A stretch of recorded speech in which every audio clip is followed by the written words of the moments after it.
Hi everyone, this is Angie Wong and I'm president of Legacy PAC. I just want to thank all of our followers. We're close to 100,000 followers on Facebook and we've only been around for a few short months. So thank you again. I'm going to ask you for your continued support leading up to 2024. Please donate to legacy-pac.org. That's legacy-pac.org.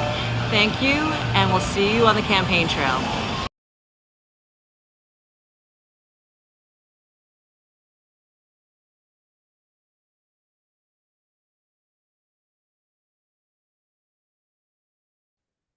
I'm Jerry Craig with the Vet Voice. On behalf of Legacy PAC and Veterans for Trump, Veterans for America First, I have the pleasure of speaking with Derek Layne of Mighty Hero Homes.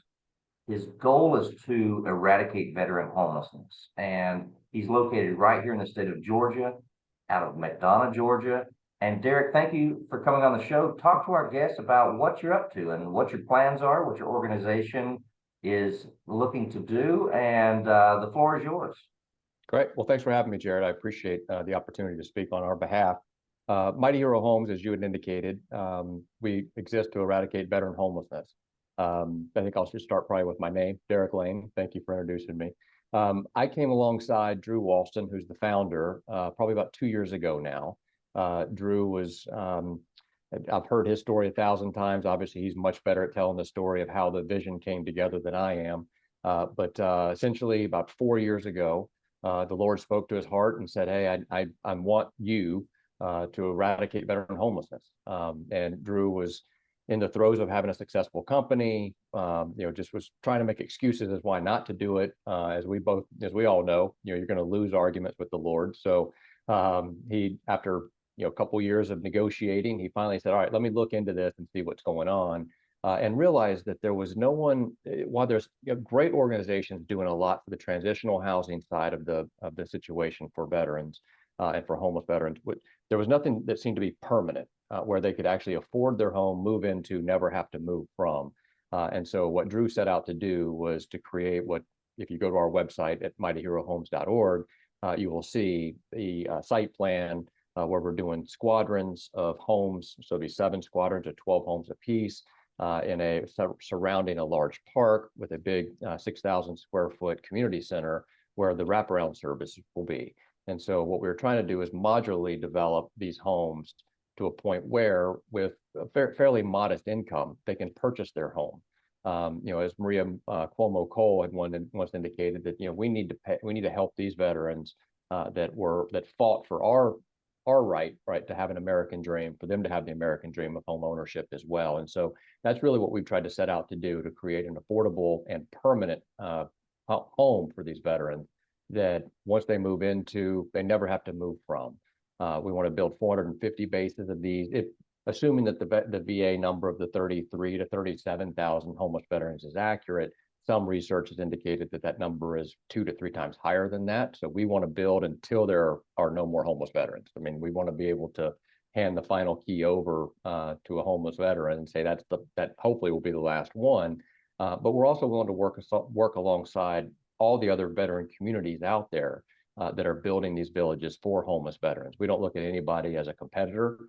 If someone else has a better widget than we do, we want to be able to walk alongside them to try to make sure that we're all working together to solve this issue. I think we're probably the only veterans-centered organization as it relates to housing that is trying to work ourselves out of a job, right? We want to, in 10 years or 7 years or 15 years, however long this takes, to be having to pick up the phone and call someone like you and say, "Hey, Jared, we just housed the last homeless veteran. What's my next opportunity? Do you have anything for me? Because I don't have a job anymore." So that's really what our mission is to end veteran homelessness, but not just the Housing First program that the VA has, but also in having the wraparound services. And so many of these suffer from substance abuse issues, mental health and PTSD issues. Legal issues are a rising percentage of why veterans are now ending up homelessness, whether it be divorce, whether it be a law enforcement run-in, something that perpetuates the problem. They end up obviously losing hope in themselves. They lose hope or lose faith in community, and then they basically lose love for themselves and for their neighbor. And so we're trying to restore hope and dignity, renew faith in community, and help them rediscover the love of the neighbor. One thing that I've noticed is I looked into your plan that you've looked into McDonough, Georgia, I think is your initial model environment. And what I've found unique from the other organizations that you have is that you're looking to build a community. You refer to it as a village and squadrons, but in layman's terms, this is a community focus, a long-term focus where the veterans and their families will be surrounded by a network of others with like interests, like conflicts, and the need for similar resources. And you were talking about the other organizations also who do similar but different things being somewhat temporary. And looking at what your organization is doing, it's taking the next step. You know, if there is a temporary patch between being discharged and finding a stable long-term home, well, the other organizations can cover that spectrum. Whereas Mighty Hero Homes, and I invite all of our guests to go onto Facebook. I think on your banner photograph, it shows that plan unit development. And to look at what you're doing, because there's a lot of people who put a lot of lip service into helping veterans, and then there are people who actually want to help them spend the dollars that are donated. And looking at the size, how many different models have you looked in for the homes? You said you're going to make them modular, and you have different layouts, or are they similar layouts? Explain that for me. Yeah, so we'll have, right now we have two prototype units. We have what's called the Freedom Fighter and a Family Fighter unit. Freedom Fighter is the studio. We could potentially make it a 1-bedroom, and we'll learn this as we go through our pilot base in McDonough when we start developing there. But it's a 324 square foot model, and then a 2-bedroom, 648 square foot model. So obviously smaller, but we're seeing a rise in single mothers as homeless veterans. And so we want to be able to make sure that we're addressing that community. You see a lot of the veterans, kind of the transitional tiny home villages that are really small, 140 square feet, 180 square feet, maybe 240 square foot homes, which are, again, fantastic, right? They're helping with getting the veteran housing. But what we're trying to do is provide a slightly larger model, one where they don't necessarily outgrow, in the first year, right? Where they're just thinking, this is so small for me. So if we're 324 square feet or 648 square feet, allows them the space that then once, if a year down the line or 2 years down the line, they do decide, hey, I want to move to a bigger house. I'm having, decent income. I can afford to move off base. They can do that, but never have to give up ownership of their home. So they can then put it back into, like a rental pool for veterans. So it'd have to be leased to another veteran coming on. But part of the poverty cycle clearly is housing and not having an asset. And so if we can provide them a firm asset that they always have, then we want to end that cycle of poverty where they're continuing to move, from roof to under roof, different facilities, and not feel a home, right? And so we're trying to provide them an actual home, not just housing, but an actual home they can call their own. And to your point about community, so if you are able to go to our site and you see the 7 squadrons to 12 homes, the 12 homes surround what we call a squadron activity center. It's a 40 by 40 activity center where that squadron can get together on Tuesday nights and break bread, right? Or on Saturday nights or Saturdays and watch college football, whatever it may be. They have their own community within the larger community. And then our goal is we're going to be speaking with a large kind of faith-based organizations in end of July about what's called the Welcome Home Hero program. When a veteran comes on to our base and becomes a resident, we want a civic organization, a faith-based organization, a family, someone to adopt that veteran.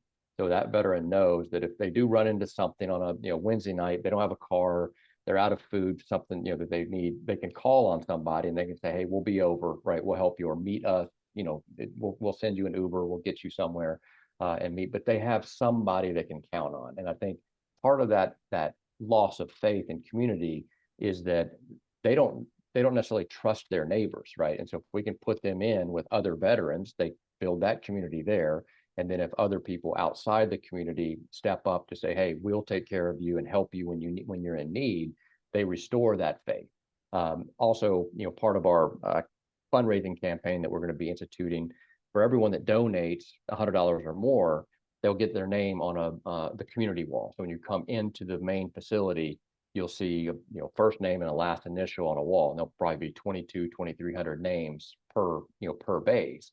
And so that veteran will always see that, even in my most dark time, someone out there did care for me and was willing to donate to help me have a roof over my head. And so we're trying to create a community to where they can feel that they can depend on someone, but that we are giving back to them for the service that they provided us.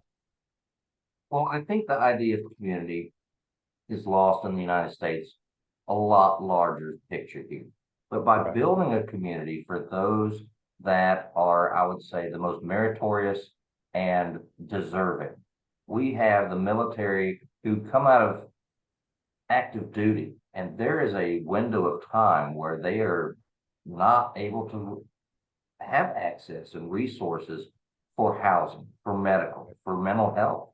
And I think what you're doing is you're trying to rebuild the soldier into a member of the community.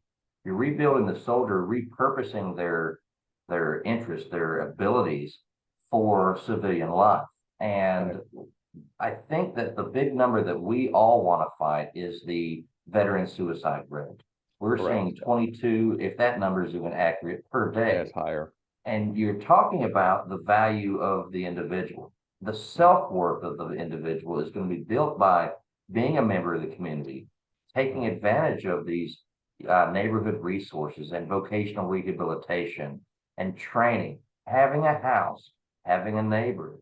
That creates a stability that I firmly believe will curb the suicide rate. Yeah. So many soldiers have been disenfranchised from the way that the military treats them, and they've been cast aside, and they end up on the streets. And from the outside looking in, the homeless people just look like homeless people. But from reality, so many of them are deserving of better treatment from our government. Absolutely. So what you're doing is a wonderful thing. So Derek, I understand you have a big event coming up in Carrollton, Georgia, promoting this plan and to get the ball rolling. Yeah. Yes, Layne Construction, will be our construction services company that's going to be working with us to build all of our bases nationwide.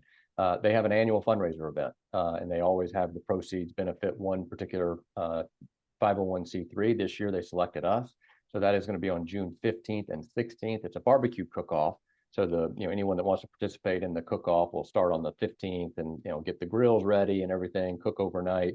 Then on June 16th we'll have a fanfare event where we'll be able to putting our prototype home together, the 324 square foot unit. So you'll be able to come and see a model that's been put together, so you can see that these are sound. We can put them together. So we're doing structurally insulated panel manufacturing, SIPS paneling. So we'll be able to assemble the homes within about 2 to 3 hours, and then go through and do the interior work, in the 3 or 4 days or so after the house is assembled. But for purposes of this, we'll be having a fully assembled home so that you can come in, and walk through it and see that these are durable, sustainable homes that will have 20, 30-year warranties on them. And very sound, FEMA approved, hurricane wind approved. So when we're going into Florida and South Carolina and other locations, that they'll be able to withstand very powerful winds as well. And so, looking very forward to that event. Still in the process of putting all the planning together and that kind of thing. But we'll be having flyers go out. So we'll be looking at our social media here in the very near future for updates on that event. But yeah, we're looking very excited for that. All the proceeds will be coming to Mighty Hero Homes for our first base, for the pilot base, which again, we're hoping to get approval this May from Henry County for a 19-acre parcel of land that we'll be able to start doing all the zoning and infrastructure, push on to be overseeing that and getting that out there. I oversee the real estate development side, so I'm very anxious and excited to start that process as well. Well, Derek, you're just down the street in Carrollton at that event, so I'm going to make my way over there in support of your group.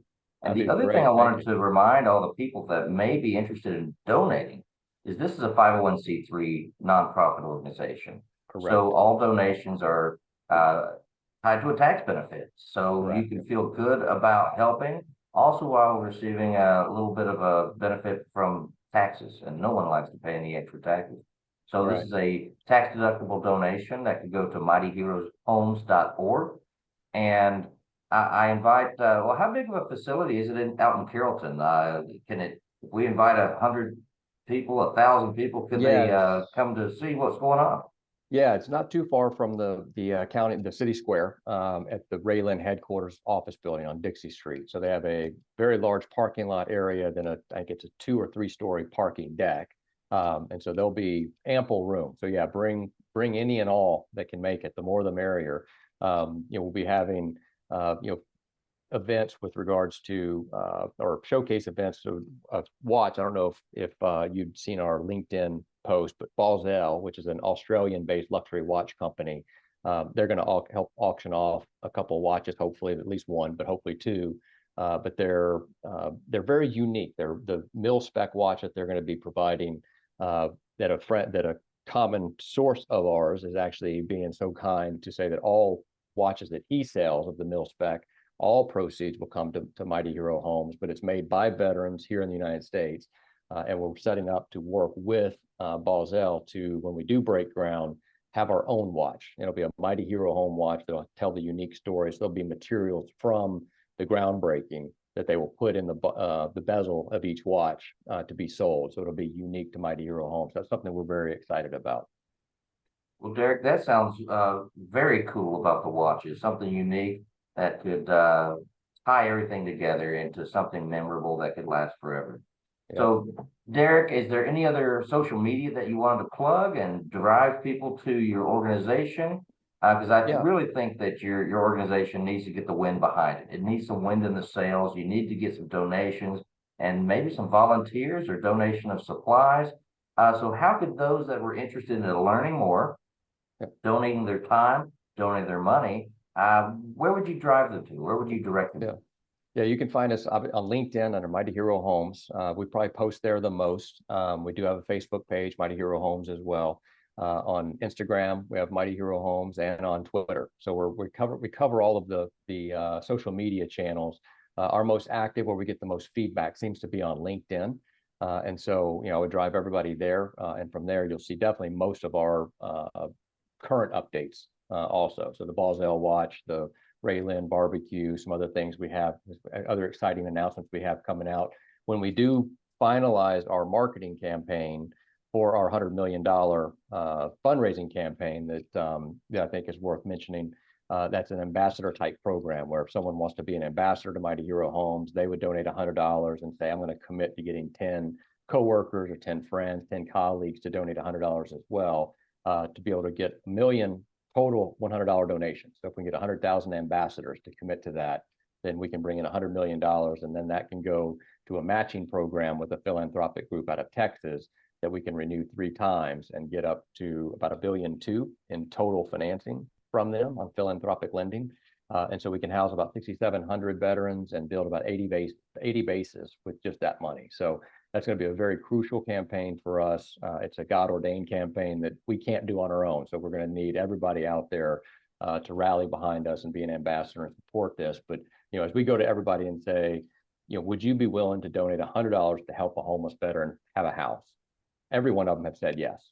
And we know that for some, it's going to be difficult to come up with $100 given what's going on in the world right now with inflation and utilities, and everybody's battling, a rise in bills. But we're hoping to find 100,000 that will commit to that, to find 10 other people. So if we can just find 1 million out of the 330 million, how many ever, population we have in America, we can achieve our goal, and we can begin really, really making a huge difference in the lives of these homeless veterans. Because for every night they're out there means we're not doing our job. And so we want to, again, like I said at the beginning, we want to work ourselves out of a job by housing all the homeless veterans in the state. Well, Derek, you are doing a wonderful job. You're doing a wonderful thing.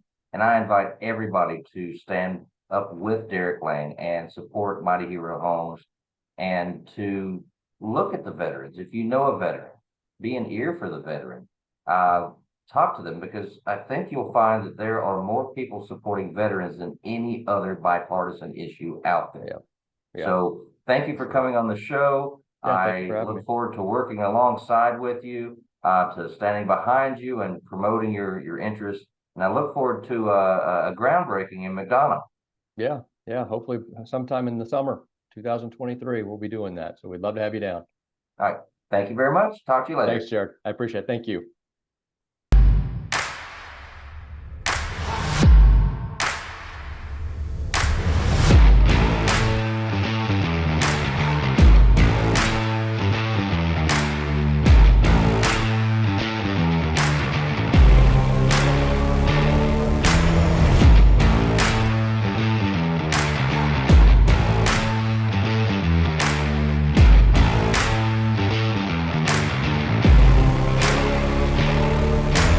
So we know the issues, we know about energy, we know about the border, we know Joe Biden doesn't know what he's doing. We know all that, we get all that, but why do this? Why do this here tonight with Legacy PAC? Because there's a whole lot of people who have the passion to save this country who need help getting off the ground. The purpose of Legacy PAC is to save America. That's our mission. That's what we really want to do because America is worth saving. We support the next generation of conservative leaders. We just want good, solid patriots. They're not embedded in like the establishment. I am a political outsider. I am by trade, I'm a cybersecurity engineer.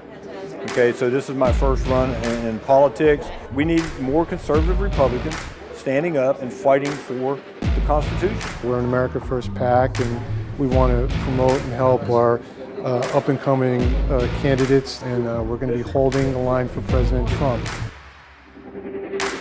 I joined the Army at 17 years old. My first day at my first unit, which was 25th Infantry, was September 10th, 2001. So the next day was 9/11. And I spent about a total of a decade between Iraq and Afghanistan in country. So my country means everything to me. When I realized that if people like myself who don't want to be politicians don't start stepping up and taking these seats, that nothing's going to change, then I said, okay, I'll do it. Who deserves to lead the people of this country more than those who serve this country? So I'm behind every one of them. So let's make sure we get more veterans into power. I'm all for it. Remember why you're involved. We have to make sure people remain humble and not engage in self-glorification. You are here for one reason, and that is to save the country. Period, end of story. And for those candidates who are looking uphill and wondering how, keep your head down, focus on the target, and outwork everybody. And I promise you, you're not gonna lose. You're either gonna win on election night or you change the game on election night. So God bless you guys. Thank you so much, Legacy PAC.